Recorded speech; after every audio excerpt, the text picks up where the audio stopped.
Бүгүн 19-июнда Бишкектин 1-май райондук соту Дөө Чыңгыз кайманаты менен белгилүү криминалдык авторитет Чыңгыз Жумагуловго байланыштуу өкүм чыгарды. Кылмыш кодексинин 266-бейбаштык беренесине ылайык аны 5 жылга эркинен ажыратуу чечимин судья Адылбек Эсенбаев кабыл алды.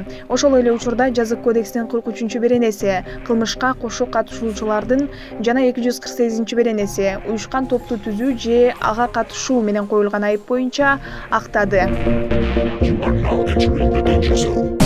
Ушул эле иш боюнча шек саналган Марсбек Тентиев жана Ильяс Айдекеевди жазык кодексинин 43-беренесинин 1-бөлүгү кылмышка кошо катышуучулар, 138-беренеси ден соолукка оор зыян келтирүү жана 206-беренеси автотранспорт каражаттарын айдай качуу боюнча күнөөлүү деп таап, экөөнү тең 13 жылга эркинен ажыратып, 190 000 сом көлөмүндө айып салуу чечимин кабыл алды.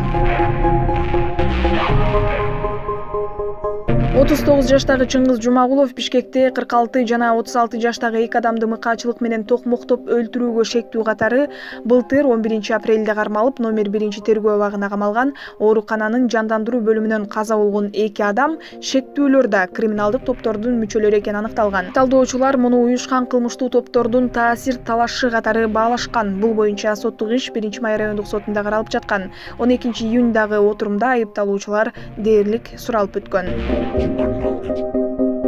Соттун мындай чечими социалдык тармак колдонуучулардын арасында чуу жаратып, нааразы болгондор арбын. Эки адамдын өлүмү үчүн 5 жыл, тоок үчүн да мындан көп берет. Адам өлтүрүү үчүн бейбаштык беренеси, демек эртең эле амнистия менен эркиндикке чыгат дегенди түшүндүрөт. Өлгөн баланын куну эмне болду? Соттор ачык эле акча жасап жатышат. Биздин сот эң гумандуу деген пикирлерди калтырышкан соц тармак колдонуучулары.